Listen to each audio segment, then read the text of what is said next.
I didn't expect anything from that date. Not a connection, not a lesson, not a shift in how I see people.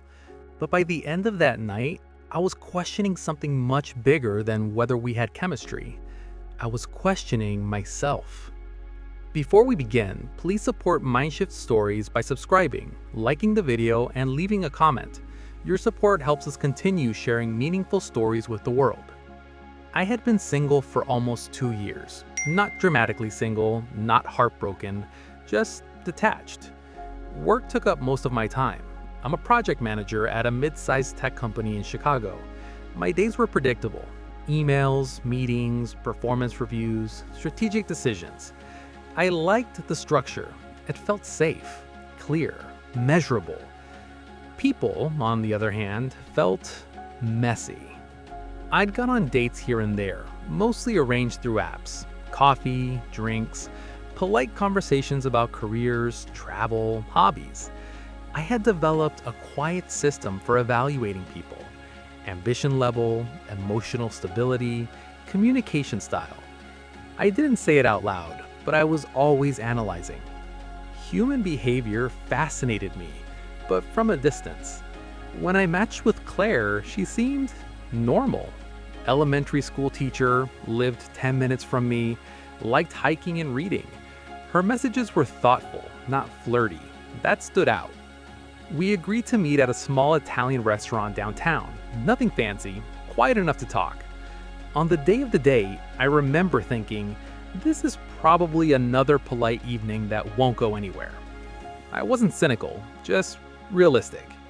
At least that's what I told myself. When I arrived, she was already there. She stood up when she saw me and smiled. Not the practice kind. It looked nervous, real. She tucked the strand of hair behind her ear and said, "Hi, I'm glad you found it." That line caught me off guard. It felt considerate, like she had been thinking about whether I'd have trouble finding the place. We sat down. The usual exchange began. Traffic, work, how long we'd lived in the city. But something felt slightly off. She wasn't performing. Most dates feel like interviews disguised as conversations. There's an unspoken effort to impress. Claire didn't seem interested in impressing me. She answered questions honestly, sometimes pausing to think before responding. At one point I asked, "So what made you get into teaching?" She shrugged lightly. "I don't know if it was a smart decision." I smiled. "Why not?" She laughed softly. "It's exhausting, and I'm not particularly patient. That surprises people." I studied her face, trying to detect sarcasm. There wasn't any. "Then why stay?" I asked. She took a sip of water before answering. "Because some of them need someone who doesn't give up." The way she said it wasn't heroic, it was tired. That was the first moment I felt something shift, just slightly. As the night went on, I noticed small things. When the waiter accidentally spilled water near the table, she immediately reassured him. "It's okay, really," in a tone that sounded practiced, not fake, just familiar. When I mentioned the stressful situation at work, she didn't jump in with advice. She asked, "Did that make you feel out of control?" That question lingered in my mind longer than it should have. Most people respond with solutions. She responded with curiosity. But the subtle mystery came later. Halfway through dinner, her phone lit up on the table. She glanced at it quickly and flipped it over. I wasn't trying to look, but I noticed her expression change. Just for a second. Her shoulders tightened. Her jaw shifted. "You okay?" I asked. "Yeah," she said. Quickly. Too quickly. "It's nothing." And then she redirected the conversation back to me. That small inconsistency stayed with me.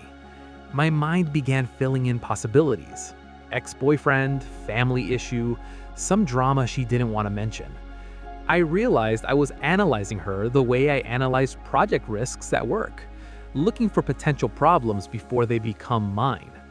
That's when I felt a quiet discomfort.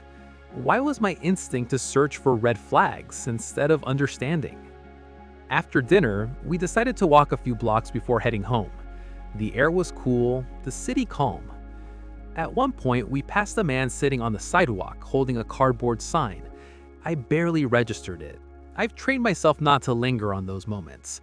It feels easier that way. Claire slowed down. "Give me a second," she said softly.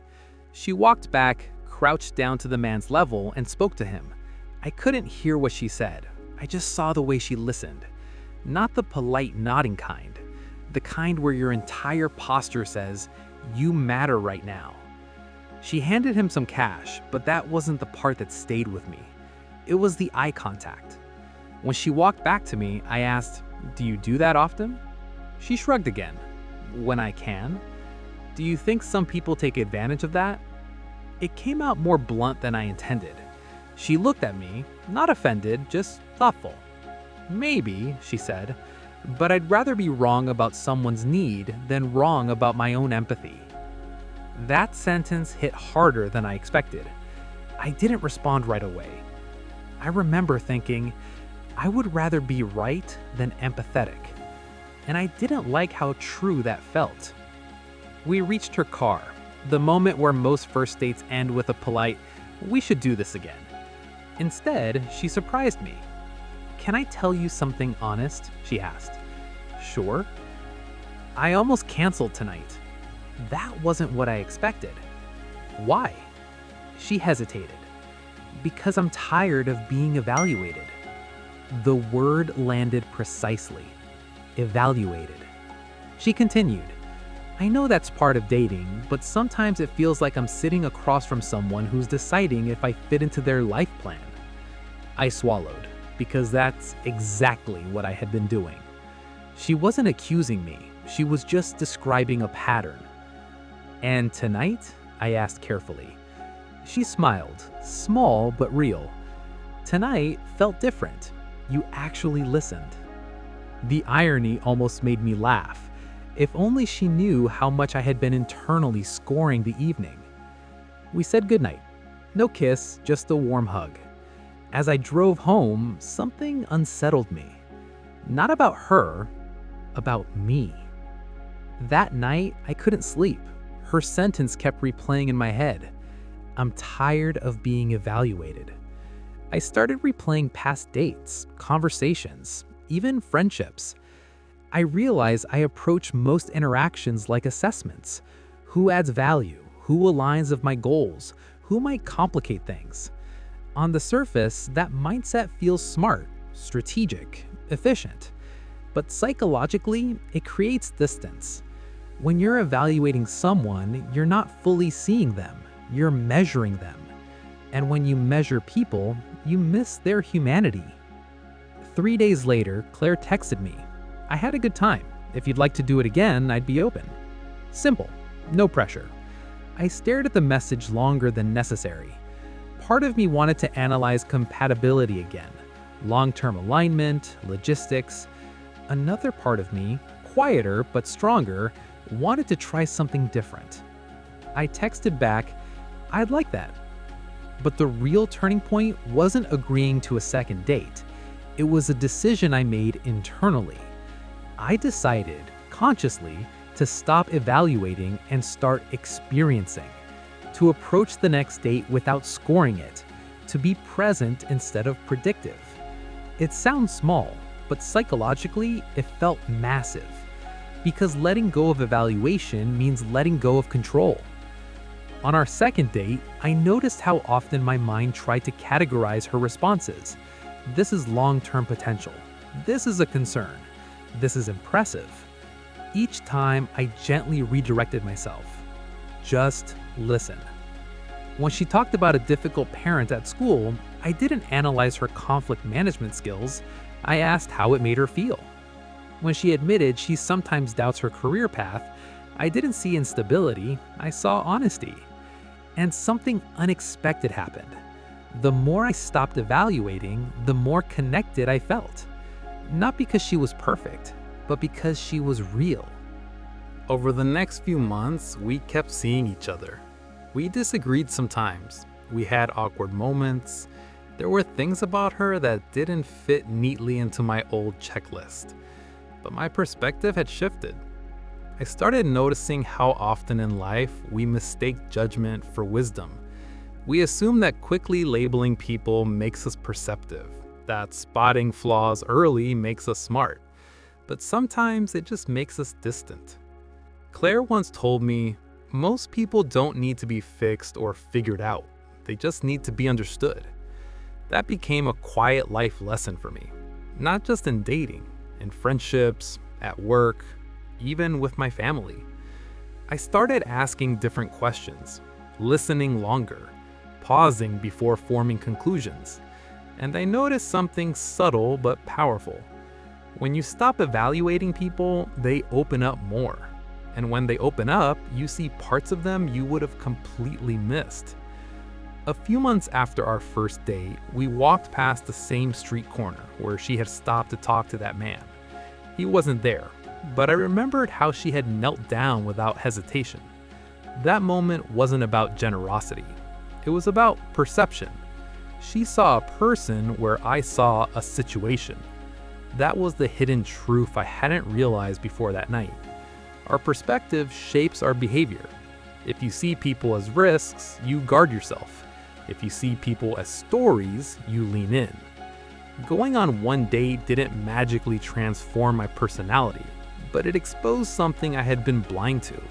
My need to evaluate was rooted in fear. Fear of wasting time, of choosing wrong, of losing control. Empathy requires a different kind of courage. The courage to not know yet. The courage to let someone be human without immediately deciding what they mean to you. We're still together now, not because she passed some checklist, but because I finally stopped using one. Sometimes I think about how easily I could have walked away after that first dinner, labeled her as nice but unsure, moved on. Instead, I walked away questioning myself, and that made all the difference. It's strange how a single decision, to listen instead of assess, can shift your entire experience of human behavior. I used to think good decisions were about being right. Now I think they're about being open. Open to nuance, open to imperfection, open to hidden truths in other people. That night didn't change everything overnight. It changed the lens. And once your lens shifts, everything you see looks different. Sometimes I wonder how many connections we miss because we're too busy evaluating them. How many stories we never hear because we've already decided what they are. Going on one date didn't just introduce me to someone new. It introduced me to a part of myself I didn't know needed changing. And maybe the real question isn't whether someone is right for you. Maybe it's whether you're seeing them clearly in the first place.